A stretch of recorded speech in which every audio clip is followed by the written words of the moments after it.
Hey, welcome everybody back to another episode of Bourbon Bytes. I'm your host, Terry McGraw with Cape Endeavors Incorporated. And today I'm joined by a long-time friend, colleague, former service member.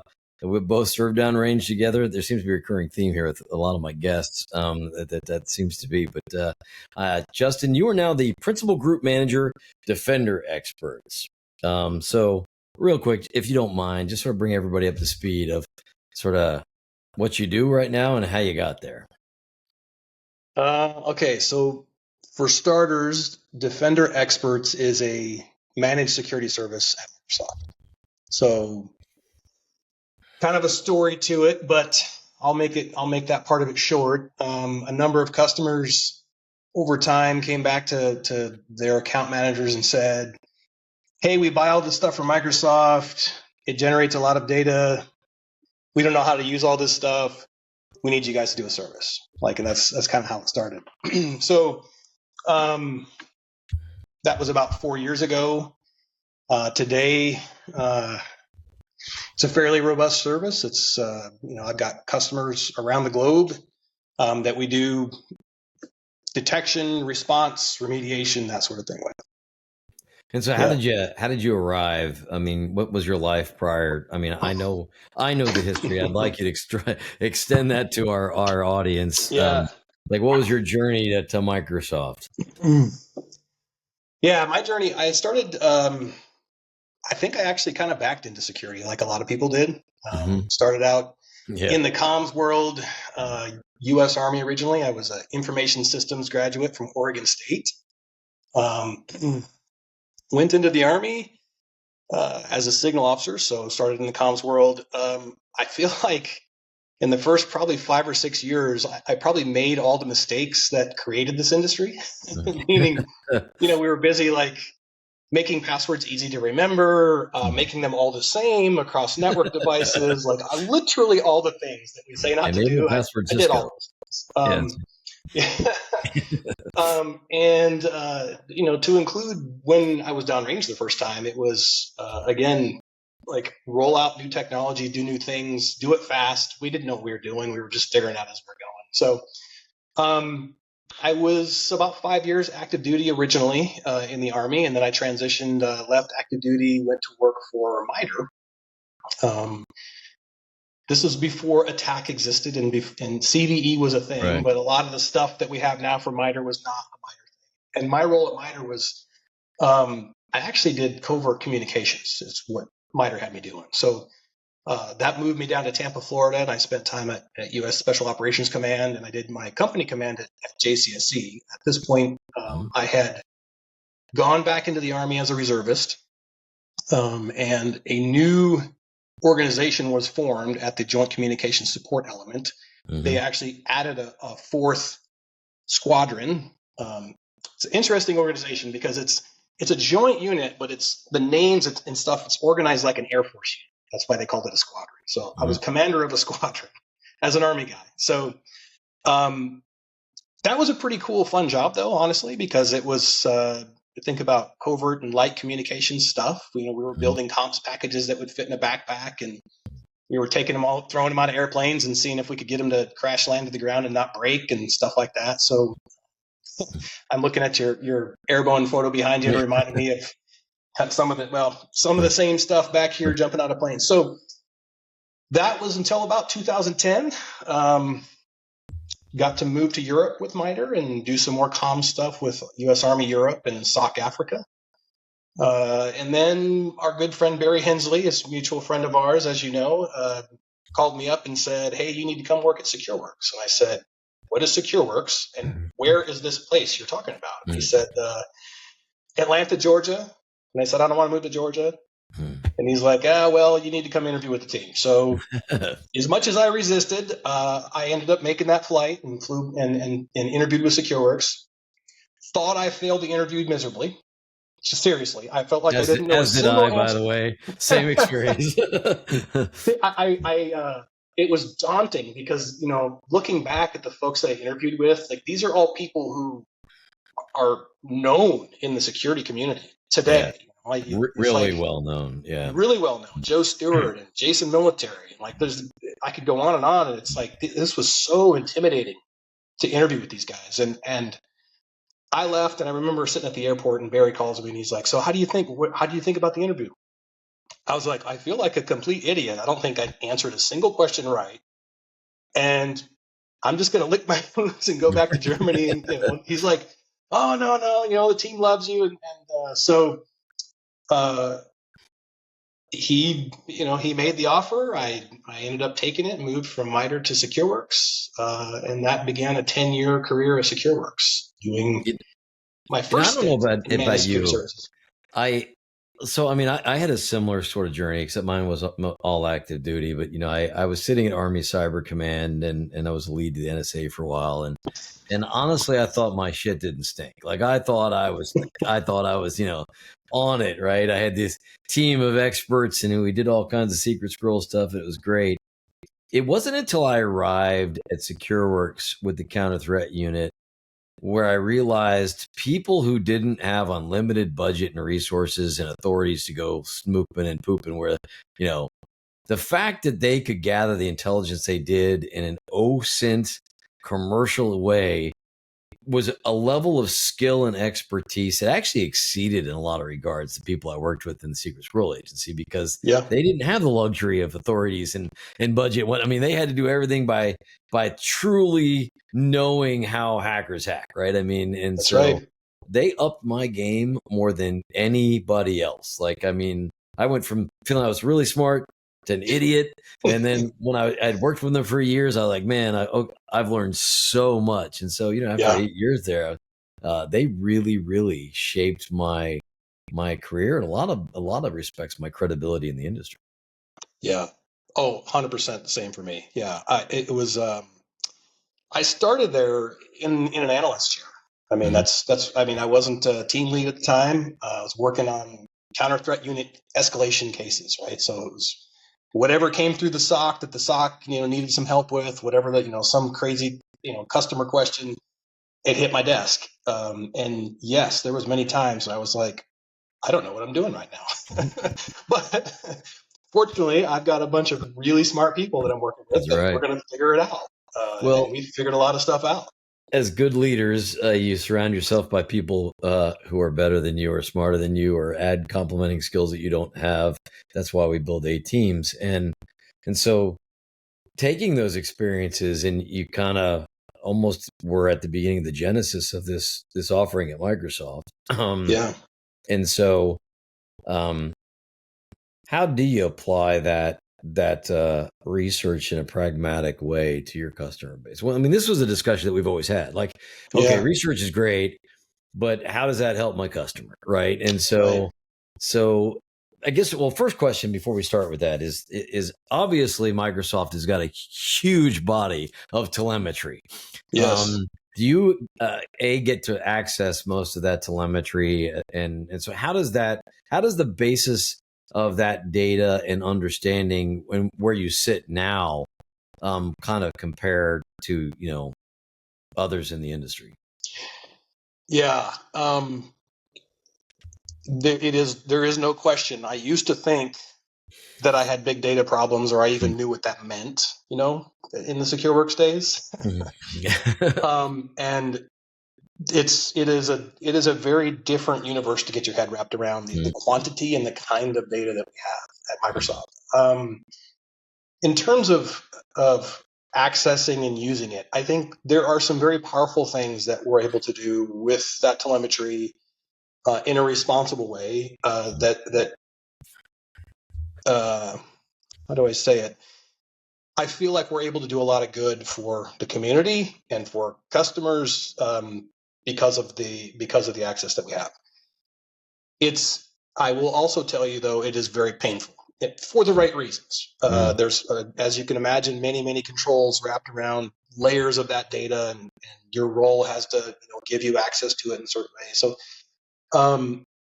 for all the right reasons, privacy reasons primarily, it makes it very hard to get to, but it is there, and it is incredible. I remember my early days at Microsoft thinking, hey, I know some KQL, I can fire up a query, I just want to go look for an indicator, And I started breaking stuff fast because I realized I learned like, oh my gosh, like I'm hitting more data than I can conceive in my mind right now. And Right. I've got some servers smoking right now. I'm like, oh crap. So there's a learning curve. Right. And what I also learned, have learned is that it takes a lot of people, especially researchers, many years at Microsoft to really learn how to harness the power of the data and then what to go do with that. Right. And to your point, that is a message that I'm giving to my team every single day. It is we can go do all kinds of cool, fun research, like cool story, bro. But so what? Like, make it matter. Make it matter to drive an outcome for a customer. Like, do something good with it. It's not, just interesting stuff. It's great, it's fun, but let's do things that actually matter and drive an outcome. That's really the art, right? The science is gathering the data and it's making it queryable and making it linked. And even with, AI and all its capabilities, I always say the answers are only important if you ask the right questions. Yeah. And so many people build these damn data lakes, data oceans, data, moons, whatever. And if you're not asking the right questions, it's relatively hard to use a ton of data without the ability. I mean, yeah, okay, I can smoke a SQL query or a KQL server, but it truly is in defining and even helping build AI models that know what to look for. And I don't know if AI will fully tackle that, but I think we're certainly spending a lot of money and time trying.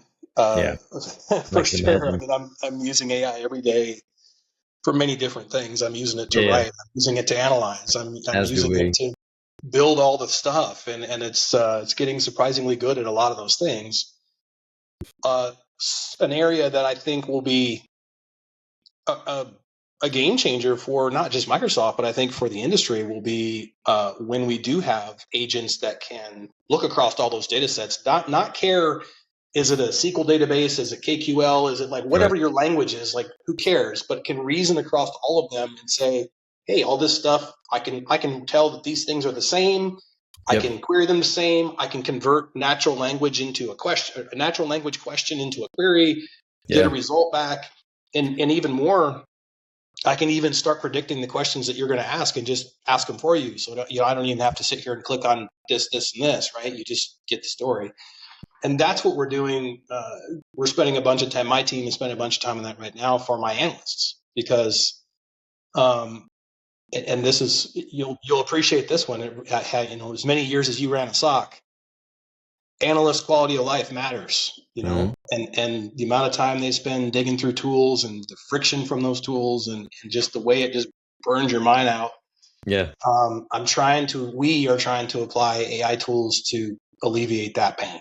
I don't think people fully appreciate it unless you've been a SOC analyst or an analyst, even a threat researcher. I really don't think people fully understand the import of both things that you just said. Number one, just think about just from telemetry sources.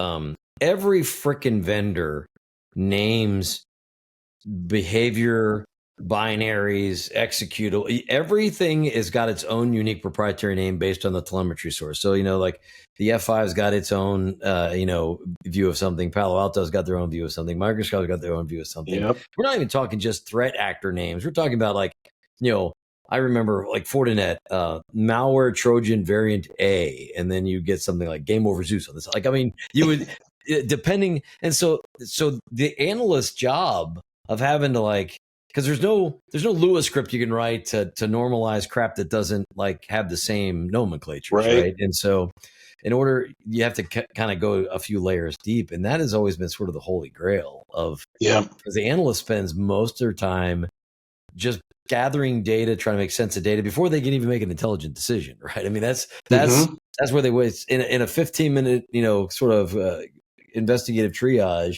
14.5 of that is just getting data and then going, yep, okay, that's malicious. I mean, it really is. And solving that problem for the human. And I am a big believer in using the AI. I have been a an opponent and proponent at the same time. I'm very duplicitous that way because I see the dangers in this, but I also see a hugely powerful tool. Anyway, enough of that diatribe. But from that perspective, I wanted to sort of ask you sort of about the pragmatic application of the threat. I had a really good question from a customer today. They're like, well, if cybercrime is like, this ubiquitous, ever-present thing, and it's the most likely thing I'm going to face, why do I care about nation state activity like China? Because that makes all the headlines, right? We see China in the headlines, but now we work in the defense industrial base, so it's more prevalent there. But in traditional commercial space, it's tangential. It's not. You rarely see it directly. So, what is your answer to, like, why do we care about looking at those kind of things versus what do we learn from cybercrime, and where do you see that balance and applicability? The way I advise customers on that exact thing, because I hear both. I hear just literally what you just said. The answer is it depends. What is your threat profile? I think that's where that's where every organization has to start for themselves. What are the scenarios that you think will have an impact on your business, negatively or positively? Like what are the build your risk profile, your threat profile rather, related to the risk for the business. Understand what that is, and my advice is always once you feel like you have a good understanding of what it is, then align your resources accordingly. You're right. Right now, I'm still seeing 85+% of the activity that I see every single day across Microsoft customers is cybercrime related stuff. It's not nation state activity. Now, we do see nation state stuff every day because of the size of our customer base, but it represents a low percentage of the activity that we deal with. And so, now if I'm Acme Corporation and my business is largely manufacturing commodity things, they're not special targets for a nation state. And I have a large infrastructure, maybe I have large cash flow, something like that. I would be myself. I lay out my profile and I say, what are the risks? The risks is somebody hacks me and steals a bunch of money from me. That's one of them. Somebody leverages my infrastructure to do a mining activity or uses my infrastructure to launch, an attack or something against somebody else. What risk does that cause? Is that going to cause me money in litigation because now it's going to be found out that I'm the platform that now attacks somebody else? I'm seeing that too. I'm still spending a lot of time talking to attorneys these days, and that's all part of the risk profile. It has to be. That's a great point, and I don't think people, unless you've lived it, don't appreciate. We are a litigious society, a litigious globe. And the reality is, legal fees will dwarf your ransomware. I mean, that's right. And data exfiltration, and why I think threat groups have gone there is that the cost of litigating that from data exposure will grossly exceed whatever ransom they asked for. Right. I mean, that's right. And I think we've gotten good at operational disruption minimization through really good backups and immutable backups. But if they take your data, you're hosed, right? And so I don't think people fully appreciate how expensive that part is. Do you experience that same thing from your seat? Absolutely. Yeah. Expensive from a legal fees perspective, expensive from, being found liable for things, expensive. For some of those companies, I can think of one where their intellectual property was stolen, and it wasn't 12 months later that basically that product was being manufactured offshore and sold as, it's not even necessarily, I mean, it's counterfeit because was stolen designs, but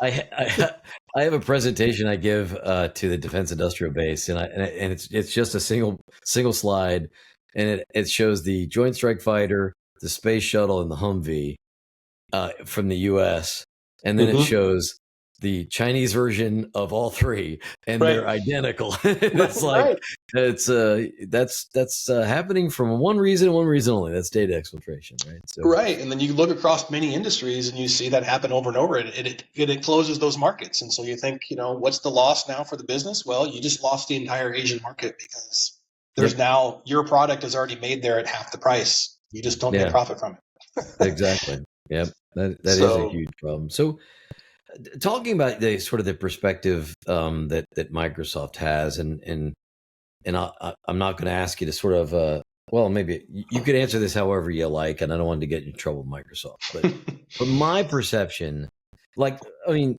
Microsoft is ubiquitous almost everywhere. It's used in governments, it's used in industry. I mean, it is probably the single largest software, from platform to SaaS. I mean, it is the ubiquitous, sort of ever present kind of thing. Microsoft is what the world communicates on.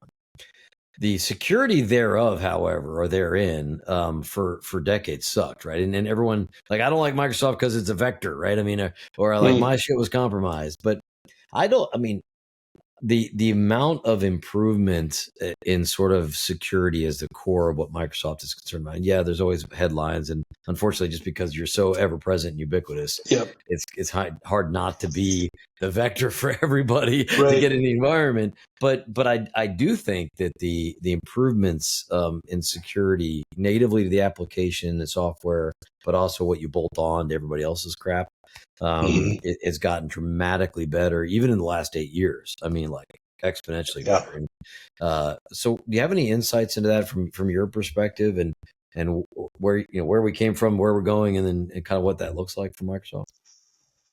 Yeah, that's a huge question. And I've gotten a kind of a front row seat to quite a few things related to that. So I think first and foremost, Satya has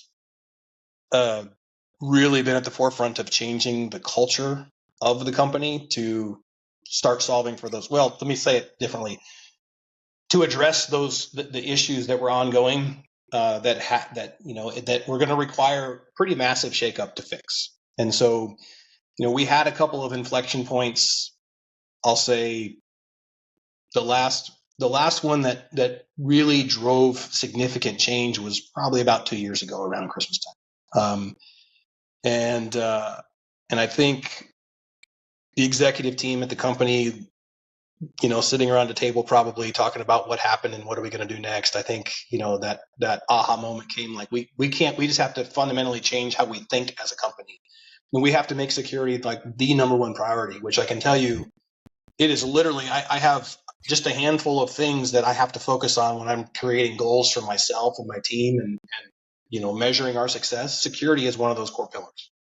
And this isn't just for me as a security team. It's for everybody at Microsoft has that as one of their core pillars that they're measured. Their success is measured against it. So Satya made a huge cultural change and said, look, listen, he said it before many times, Microsoft runs on trust. He says it internally all the time. I think he said it in the market all the time, which is completely true. Like, we need people to trust that we're actually taking this seriously and we're taking action to continuously make it better. I'm glad that you feel like you've seen the improvement. I definitely have. I still know where we've got a lot of ground to cover, to get better in a lot of ways. But so the culture has definitely shifted. Awareness is there. We also had to make some organizational changes that I think were interfering with our ability to make progress in some ways. Some of that is just the way that the company grew organically.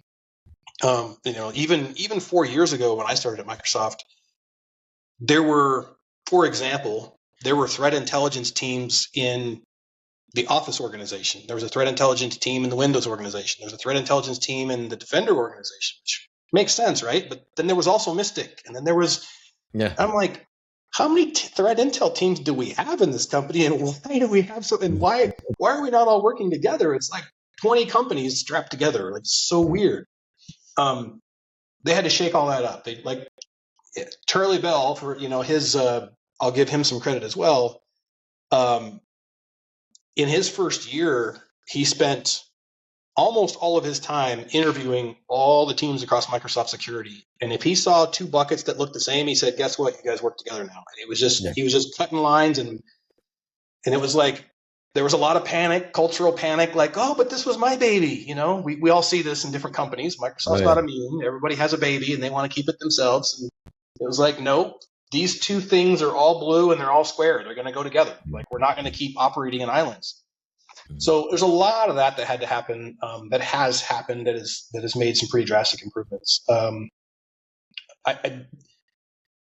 where we're making a lot of investment right now is, we'll go back to the AI conversation again. It's not just using AI to do security things or using AI to just make ourselves more efficient and effective. It is understanding how adversaries are going to abuse AI in our cloud and infrastructure to do bad things, either to their victim organization or through us to impact some other organization. And that's a huge risk and it's a huge threat. And so we are spending an enormous amount of time and energy in that area. Things like, how do we make sure that we monitor and understand all the interactions between agents themselves? So forget about human agent interaction. I'm talking agent to agent interactions. Yeah, so let's just say I've written 30 agents that are in the background doing analysis work for me. They all have different levels of permission and access on their own. They hallucinate. We know this, right? Mm-hmm. Like, how do we control that? How do we monitor that? How do you respond to that? Once you do detect it. I mean, there's some insanely complex problems that are coming in this world.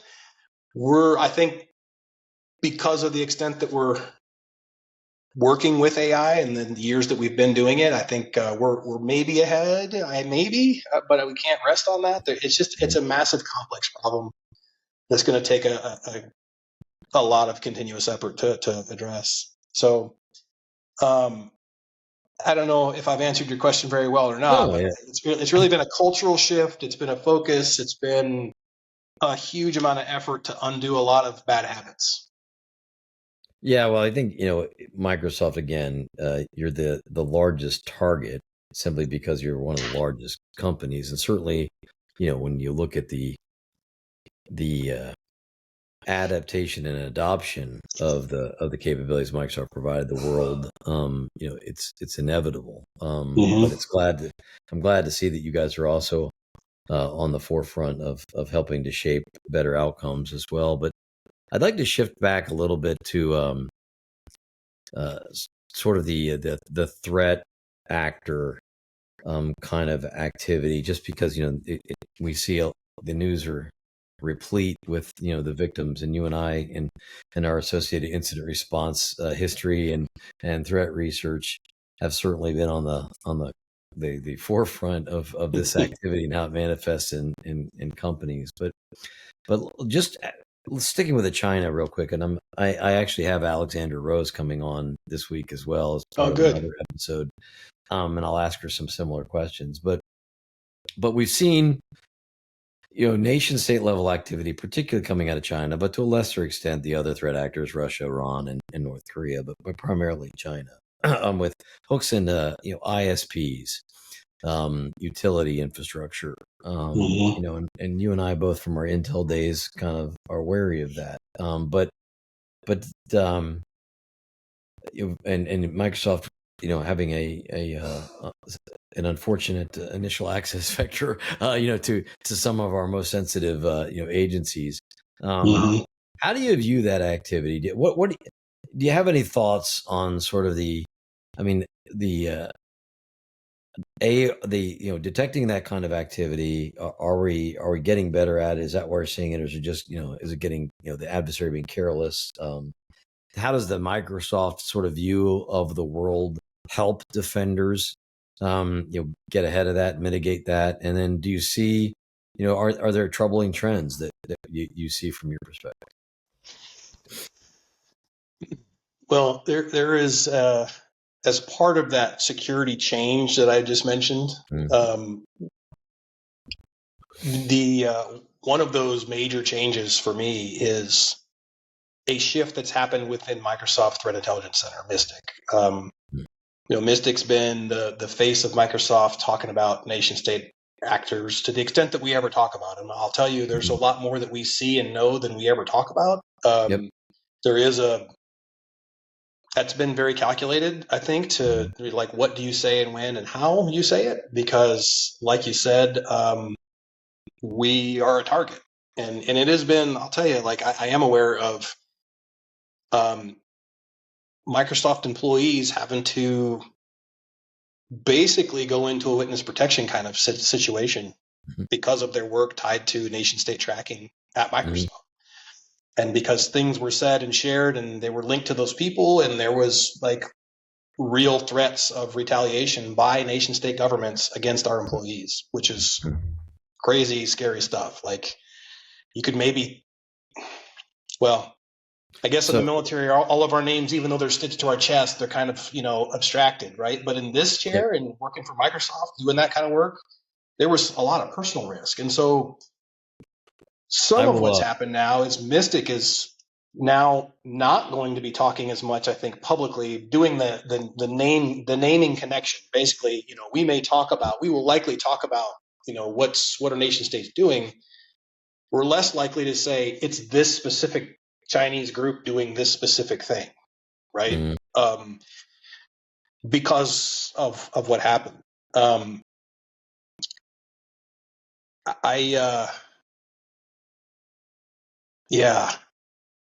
It continues to be really concerning to me. I think we're getting really good at detection. I would say we're probably getting better at the response side of things. I think there were times in the past where we would investigate and study and learn, and we'd kind of wait for a long time just to be sure that we're sure of what we're seeing and take action. I think now we're more aggressive about just taking action. It's like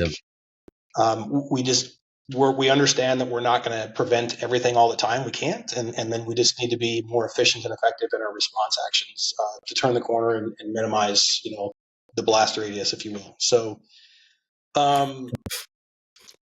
concerning the gosh, I don't know the best way to say it.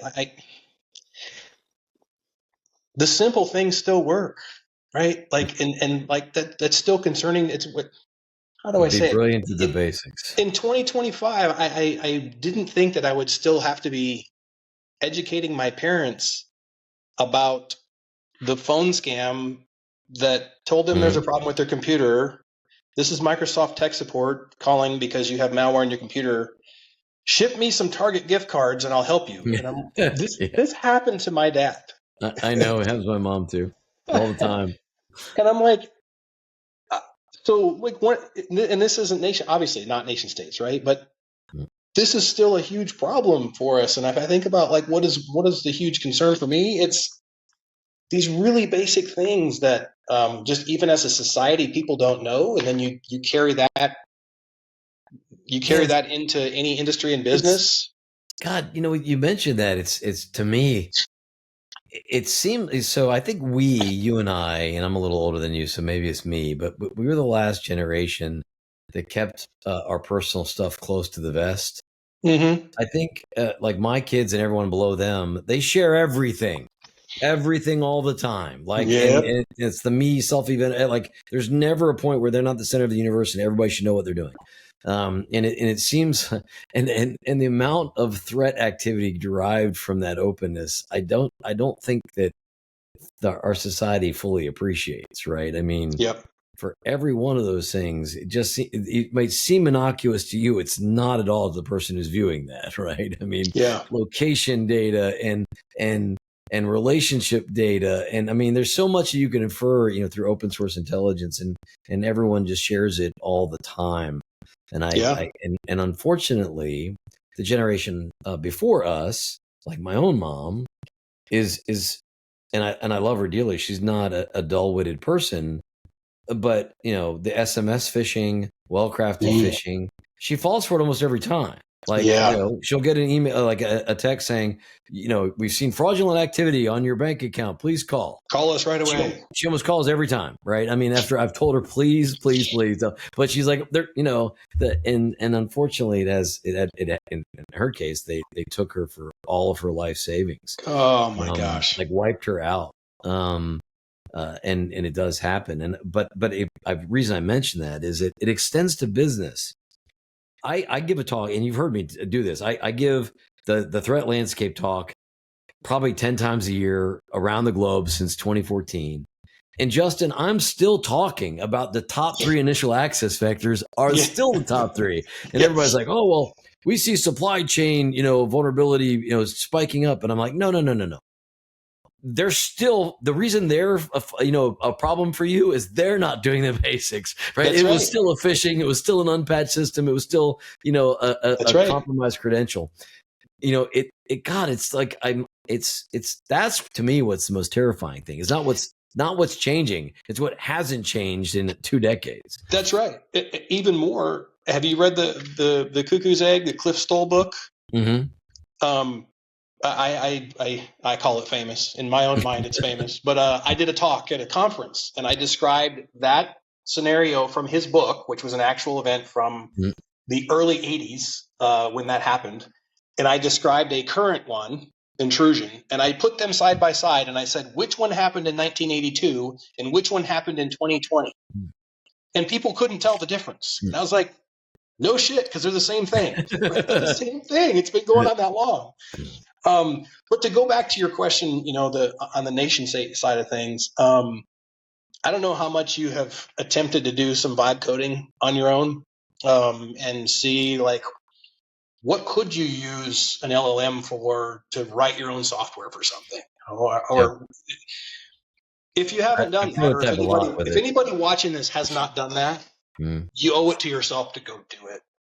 It is really not hard. Even if you don't know how to set up a dev environment, just start asking, how do I set up a dev environment? I want to learn vibe coding. It'll literally do all of it for you and tell you everything. Here's the terrifying thing. I don't know anything about the Swift programming language. That's what apps on your iPhone are written in Swift. Yeah. In about 3 hours, I wrote myself a fake application to run on an iPhone, and I know nothing about Swift. And it compiled, and I could run it in a test environment, and it worked fine. Now, do I maybe know more than the average person about, software development and doing that kind of stuff? Sure, but still I learned that in a couple of hours and had a working capability. Yep. What terrifies me is to think, what would a very determined nation-state adversary do with exactly those same tools? And the things that I can think of that they're probably doing is making a very dynamic arsenal of tools that will self-evolve and adapt to continuously avoid detection from us. And they'll be able to move quicker deploying those tools and capability than we possibly can from a defensive standpoint. Like you and I just talked about 40 years ago, still the same damn problems. If we can't fix those, how the hell are we going to keep up with the adversary's tradecraft and the rate that they're going to change? They already are. I guess the good news is, if your third string wins the Super Bowl every year, you never have to worry about the first string. It's the sad part is it's just the old shit keeps working. So I am terrified by the same thing. It's the unknown, right? So what is it what capability don't we know about? And I'm sure our old agency buddies are trying to tackle the very same thing, but I find it interesting that China and Russia, I'm using some hyperbole here, but if they shut off the power in the U.S. through cyber attack, it's Lord of the Flies in 3 days, right? We saw that after Katrina, right? I mean, lack of water and power, everybody was killing each other, for food and water. Magnify that by the lower 48.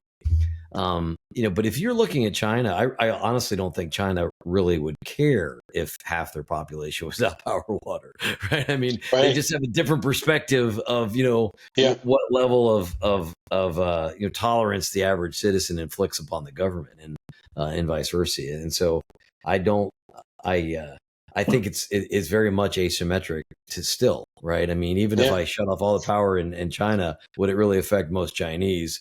Maybe, but we wouldn't have the same impact on their government that it would have here, right? So, I do think we have a little bit of a higher susceptibility just based on how our society has evolved over the last 50 years. I have to. Well, my own personal belief is that their belief of a kinetic response is the only thing that keeps that from happening. Because like you, I have, this is dated, but, was part of war planning and scenario development. And almost all of those, the very last thing or somewhere near the end of the thing was kinetic action. It's like, okay, we're done turning power grids off. Now we're just going to like decimate them. Right. And so I think, that's maybe the thing that's, as scary as that is, that's probably the thing that's keeping their finger off that button. But if you also think about the number of people who probably do share that level of access, the opportunity to screw up is great, even as an accident. Yeah.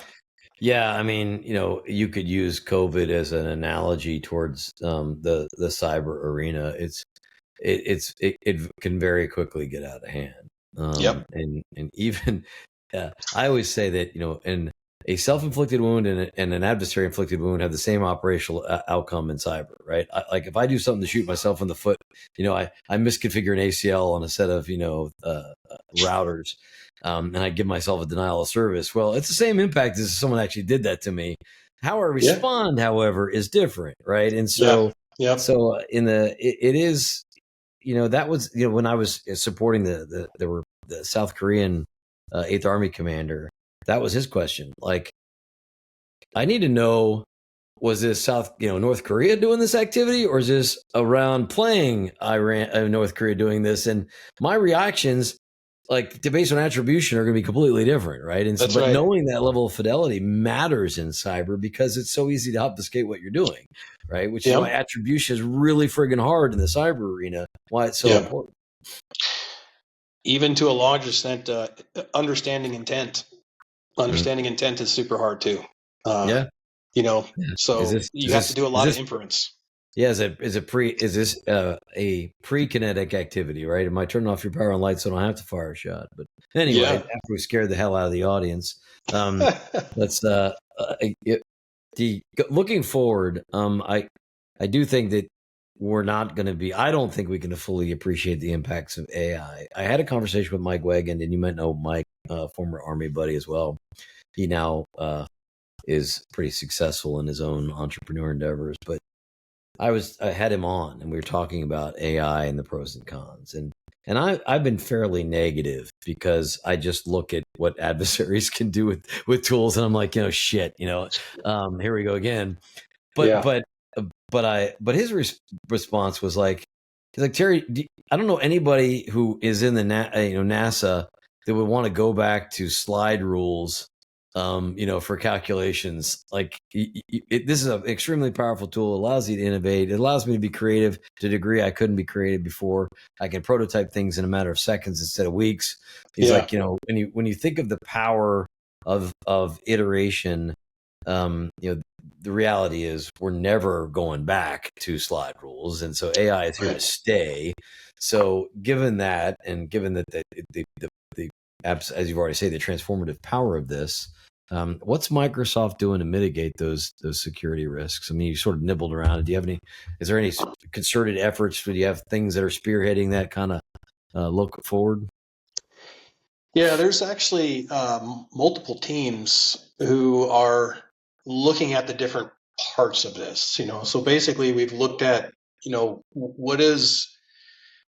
how do we think AI will be used based on how we offer it and where we offer it, and then have looked at what are, from an adversary perspective, but also accidental misuse perspective, basically built profiles and said, okay, now what are all the big problems that we need to solve, and then we're going to break those down and basically assign teams. So there's teams right now that are evaluating ways that we can minimize impact, whether it's misuse or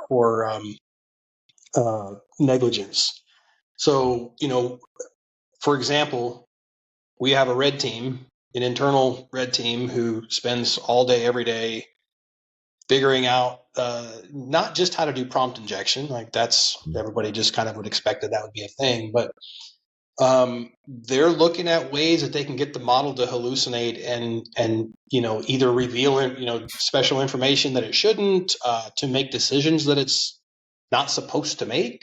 And then we're thinking about, is there something we can change in the model? Is there some new tool or technology that we need to create, literally to develop, to put in the middle of it. Think about it almost like a web application filter, right? Do we need to have something like that kind of maybe another model that like babysits the other model and says like, hey, wait a minute, you just broke the rules. Like, these are the scenarios that we're working with and developing some technology to try to keep some control, to try to provide some guardrails. Yeah, that's a fascinating view of it. I mean, you could literally have sort of role-based defined AI. Like I'm the traffic cop or AI. Like I'm the legal aspect of the AI. You sort of have control AI controlling other AI. Yep. Using roles and responsibilities. So you're validating. That's a great. There's a fascinating video that I need to share with you that it is about some tests that were done with several of the really large models that are out there right now. And they ran these scenarios and they were trying to get the models to completely violate the protocols that they were given. And they were able to do it. They were able to get it to completely violate the protocol and do things like attempt to kill people and blackmail and crazy stuff. And you're thinking, I thought I saw a movie about this, but this is kind of real life. Like this thing's doing that right now. This is crazy.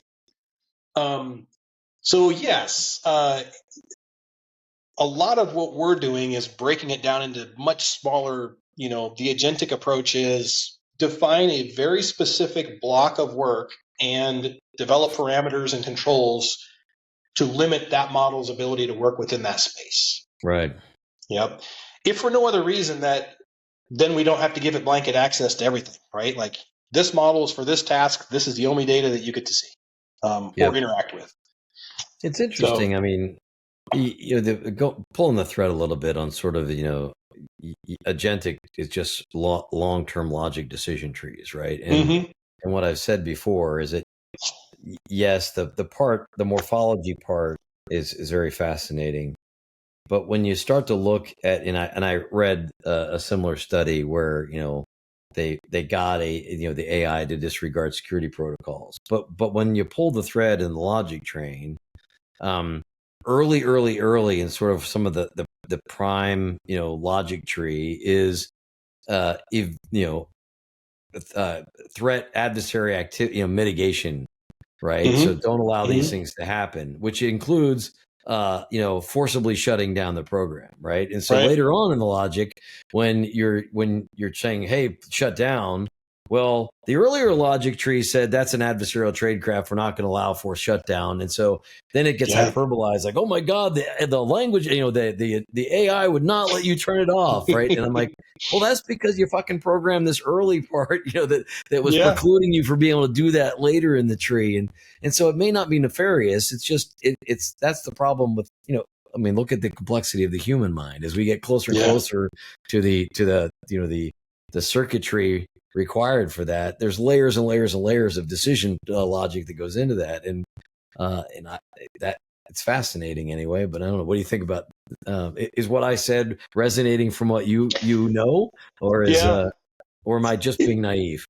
No, it is resonating. I think where I have more learning to do is how the neural network within most of these models actually works and learns. Because my mind, I still think about some logic that a human wrote that's structured and has pathways, right? And that's really not how these models work. They don't process that way.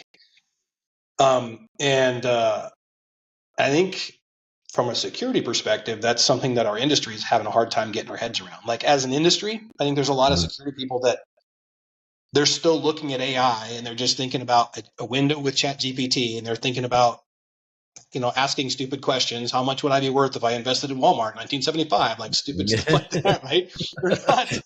They're not like thinking about how we need to use this and how we need to interact with it differently.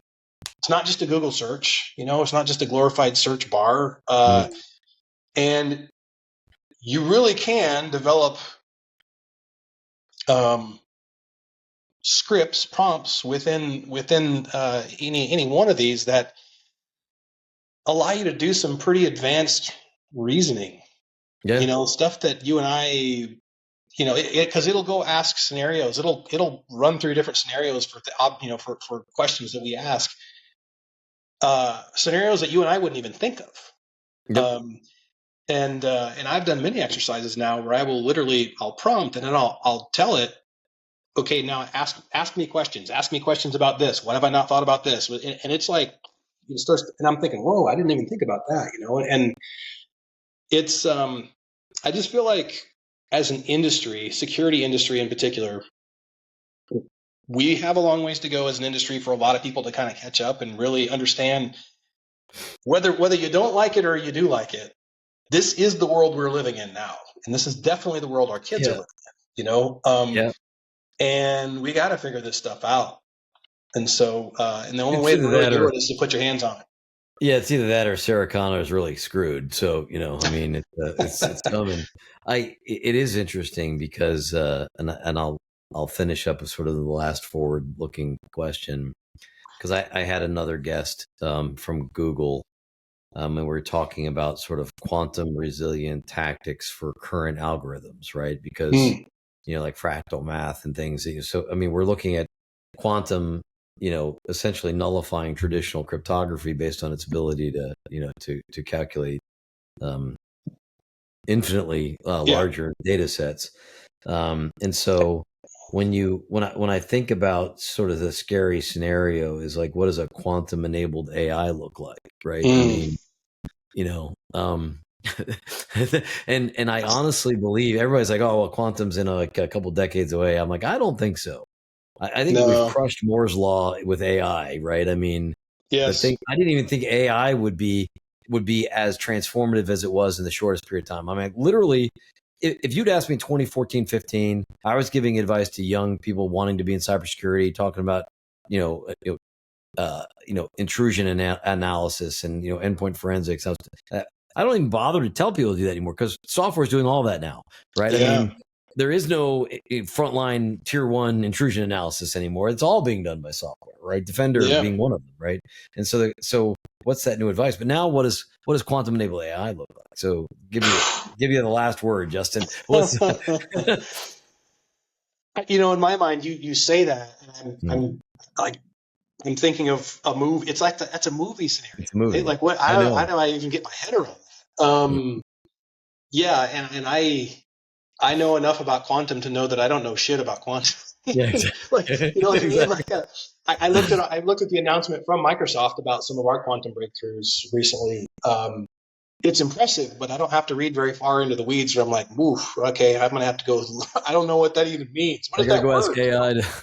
Yeah, I'm like, okay. So what I understand is yes, we're gonna be able to do, you know, a billion X, or I don't know, I made that number up, but like you said, some massive amount of additional compute, like just instantly, you know, which yes, could effectively render our current encryption completely worthless. That is definitely scary. Gosh, man, I don't even know how to answer that question. Maybe it's a good thing I haven't thought about it a lot. It'd probably terrify me if I really did, but yeah, it's a crazy world. It is. I mean, well, I say this to be deliberately provocative because I personally think these things are coming to fruition faster than even very forward-looking people in our industry are thinking. Yeah. These things have a tendency of like, bam, it's here.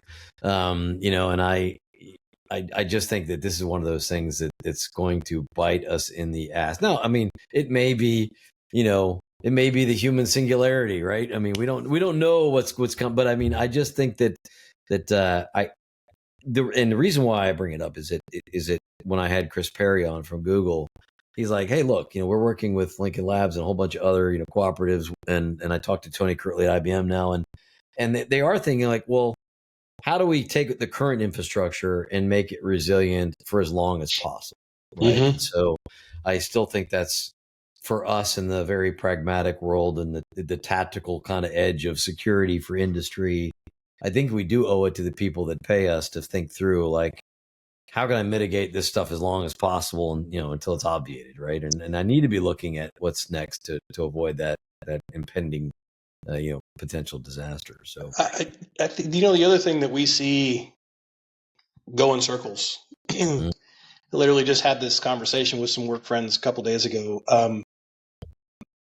I think we're gonna see a world soon where we're gonna have to go back to be actually thinking about things like physical, network segmentation and like old school ways of securing things, right? Like, no, because you can't count on encryption, maybe, right? We're gonna have to physically separate stuff and light up different fiber strands for, like literally. We're going to have to make some decisions about how we separate data and protect it and isolate it. Because Right. if encryption, that might be one thing.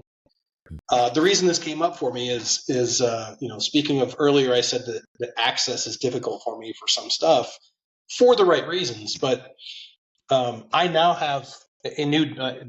It's not fancy looking. It's just a Dell laptop, but it is my new secure access platform. And it is literally, it's a thin client. I was like, we're back to this. I am literally now, I've got a thin client. I hit an Azure Virtual Desktop as my first step. Yep. And then based on my persona and my work, then I get presented with, here's your next layer of virtual desktop that you get to now touch based on your role. So I'm like double hop virtual desktop into these analyst environments. And I'm like, we're literally back to the mainframe. We got a mainframe back there and I got a thin client sitting out here. Like that's where we're at. Like we went back there because we went forward and we did, zero trust, and we brought everything into one big spot, and we're passwordless, and this is awesome. And then we realized, holy crap! Now we've got data and identity everywhere, and nobody really knows where any boundaries are. And dang, this is a problem. Yep. So mainframe, we pushed the computing to the edge. We brought it back into the mainframe, into cloud computing. And now, of course, well, you and I both know the threat landscape right now is denial of privilege to the adversary. I mean, everything is about privilege access management. And in the very interconnected application layer, denial of escalation of privilege is the whole kit and caboodle. I mean, and so of course that's obviated by quantum as well. But I mean, at the moment, like none of the traditional security apparatus actually provide enough mitigation, and this is my opinion, of the simple but powerful denial of escalation of privilege to include like service accounts. I mean, because you can't keep anybody. It only takes one fish for someone to click. It only takes one person like my mom to follow the fish, right? Always. I mean, and so it really is how well we are architecting sort of that privilege denial to our adversaries, because that's still the name of the game, in my opinion.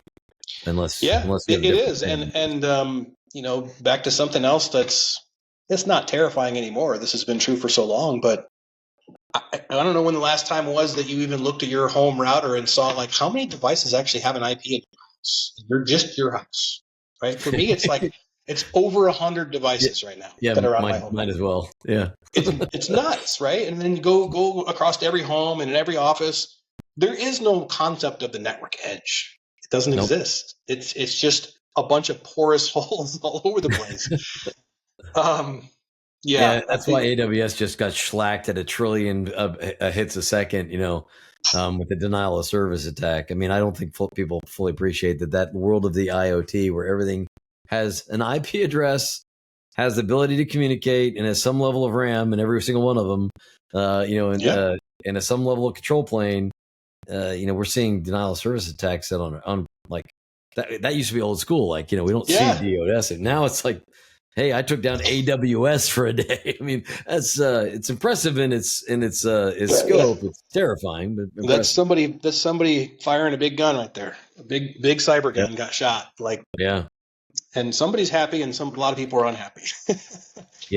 And it's also the distributed nature of that means there's a whole lot of people who are victims that didn't know they were a victim. I mean, your environment's pwned, but you don't know it's pwned. That's a whole lot of the globe. So still a common thing, and boy, we could talk about quantum scenarios for a long time, because now I'm thinking about crypto and how that'll have an impact on cryptocurrency and blockchain in general, and holy crap. And does it obviate that entire distributed nature. I don't, it's so much for the I mean, if blockchain. I could compute new coins like that fast with a quantum computer, I could potentially completely devalue a virtual currency, right? Like, It's because I could true. flood it.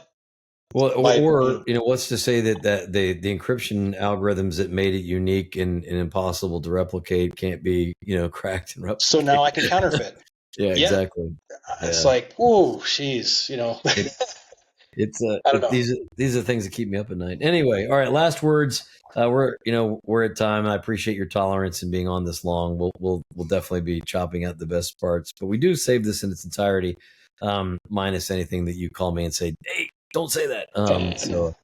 But I always hate that when I review my podcast. I'm like, man, I should not have said that. But anyway, but any advice to the average security? So you wield a very powerful organization. You're providing a lot of capabilities to a lot of different companies.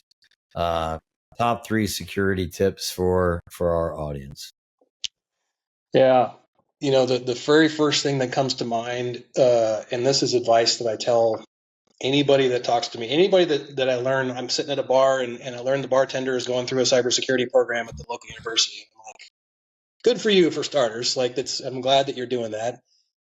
And the very first thing I tell them all that I still tell everybody is, this is very much a team sport. You and I know that, but it is really, really a team sport. I think we don't have a chance against everything that we just talked about.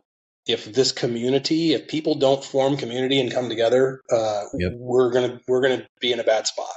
And if I think about, abstract away where the country is at, our psyche and all that kind of stuff. In this security community, we need to come together. We need people to be acting as a team. Mm-hmm. And when I think even more about that, I still find a couple of things. Number one, imposter syndrome is very real. It affects a lot of people in our business, Mm-hmm. and it's so bad that it impacts our ability to actually work together and to ask questions and realize that nobody knows everything, and being vulnerable and asking what you might think is a stupid question is actually a superpower. That's how we move this whole thing ahead, because without that, we're going to be in trouble. So, and last thing is just be curious. Be really, really curious. You mentioned what do you recommend to people nowadays? I just had a candidate that I talked to. I was recruiting for a role in Costa Rica, and it was an internal candidate. He called me up and he said, "Hey, do you have some feedback? I didn't get the role, but I would love some feedback. Where can I go grow and maybe get a job like this in the future?"